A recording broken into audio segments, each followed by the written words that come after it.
So yun, sabi dito, the winch takes in cable at the rate of 200 millimeter per second, and this rate is momentarily increasing at 500 millimeter per each each second. Determine the tensions in the three cables. Neglect the weights of the pulleys. So bago pala, shoutout kay Idol Timpug ng 2A. So solve na natin to. So meron daw tayong wink. So ito is iniikot niya yung rope natin.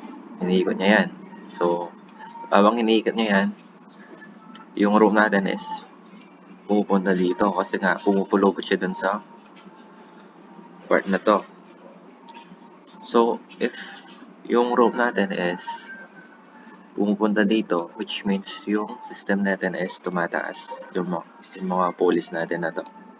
So nakuha na yan siguro. So given tayo ng sabi dito meron tayong 200 millimeter per second, and at this rate it's momentarily increasing at 500 millimeter per second each second. So meron tayong acceleration dito. Tawagin natin itong acceleration 1. So acceleration 1 natin is equal to 500 millimeter per second squared. Sabi dito each second. So yun yung magiging acceleration natin. So dito naman sa pangalawa, so meron tayong A1. So yung acceleration naman dito yung hahanapin natin. Mapapansin nyo, yung A1 natin ay yung rope natin sa part na to is connected siya dito. So yung acceleration sa part na to is tawagin nating A2. So yung part na to is A2. So yung part na to is A2 rin. A2. So magmumove to pataas. So gawa tayo ng relation. So 2A2 is equal to A1. So, doon naman tayo sa part na to, dito. A1.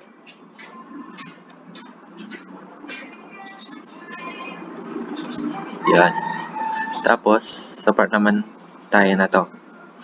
So, if ito is mag-accelerate ng A2, so, itong pulley na to, drawing natin dito. A2 to, di ba? A2. So, meron tayong A2 dito, di ba? Let's say A2 to. Ito yung pulley na to, di ba? So, mayroon tayong nakakonect dyan na rope. Tapos may pulley pa dito. Yan. Then, naka-connect dito yung weight natin, which is 100 kg. 100 kg. So, if ito is, acceleration nito is A2. Since may dalawang naka-connect na rope sa kanya dito, so mag-accelerate din tong pulley na to. So, tawagin natin yung acceleration niya as acceleration 3. So, dalawa yung rope natin. So, acceleration 3 din dito sa kabila. Yun. So, gawa ulit tayo ng relation. So, meron tayong 2A3. 2A3 is equal to what? A2. So, simplify natin. So, A3, divide natin 2 by 2. Cancel. So, yung acceleration 3 natin is equal to acceleration 2 over 2. So, mahanap na natin yung acceleration 2 natin. Base dito. So, divide natin 2 by 2.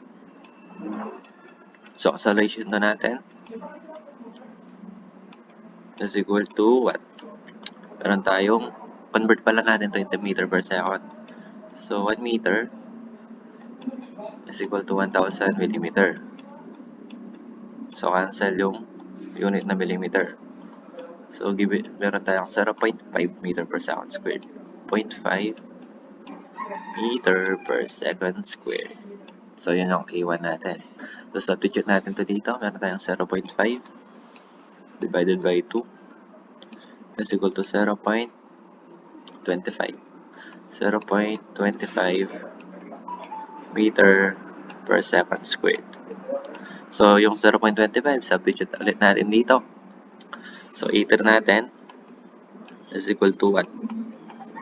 0.25 divided by 2 is equal to 1/8 to. Wala tayo. 0.1250. 0.1250 meter per second squared. Yun. So, punta na tayo dito sa body natin, sa system. Dito na tayo sa 100 kg muna. So, meron tayong weight na 100 kg, di ba? Yan. So, meron tayong tension dito. Ito yung tension rin natin. So, meron tayong weight dito, which is 100 kg. Multiply by 9.81. So, going up as positive tayo. Kasi nga, pataas yung motion ng system natin. So, meron tayong summation of forces is equal to the mass multiplied by the acceleration. So, meron tayong T3 minus 100 kg multiplied by 9.81 is equal to mass, which is 100 multiplied by the acceleration 3. Bakit? Acceleration 3. Kasi yung acceleration dito, which is acceleration 3, i-lift up. I-lift niya yung weight natin. Meron tayong acceleration 3, which is equal to 0.1250. 1250. So, let's do the algebra transpose. Meron tayong T3 is equal to 100 multiplied by 9.81 plus 100 multiplied by 0.1250. Meron tayo 993.500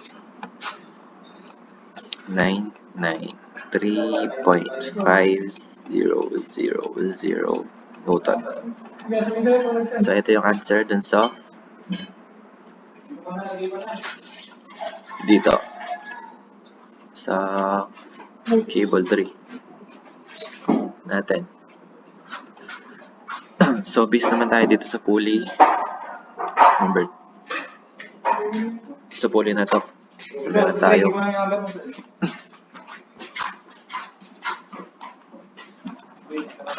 tayong pulley doon, which is connected yung T3 natin. So, yung T2 natin is nandito, di ba?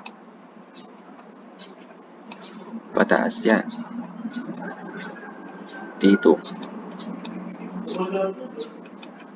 So, gawa tayong relation. So, sabi dito, neglect the weights of the pulley. So, 0 yung weight ng pulley natin. So, summation of forces going up as positive. So, mass times the acceleration. So, meron tayong T2, 2T2 minus T3 is equal to mass times acceleration. So, 0 yung mass natin. Multiply the acceleration. So, 0 na rin to. Acceleration to. So, lipad natin. So, 2T2 is equal to T3. So, substitute natin yung T3 dito, which is nakuha na natin kanina. Meron tayong 2T2 is equal to 993.500 Newton all over 2 cancel. So, meron tayong T2 is equal to 496 496.7500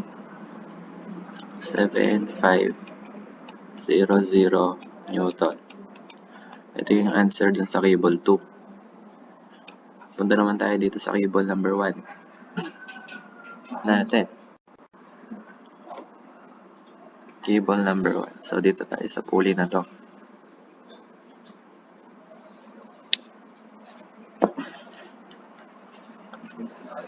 Cable number 1. Dito tayo sa pulley na to. So, meron tayong dito pala. So, yung tension dito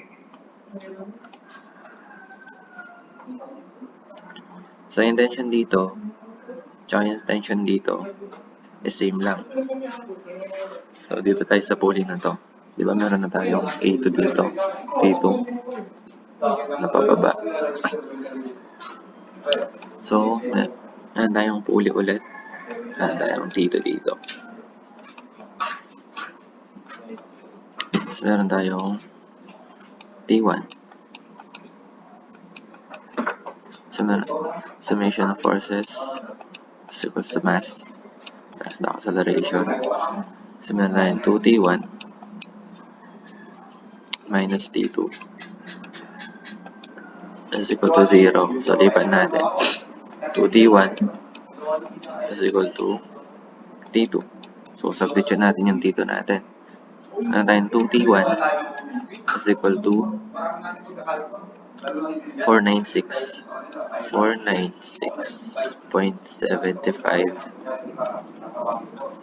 Newton over 2. So, T1 natin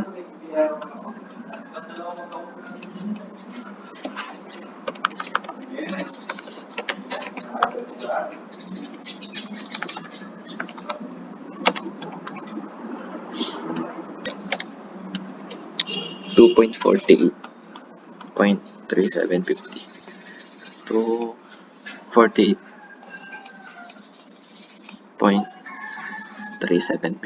3750 Newton.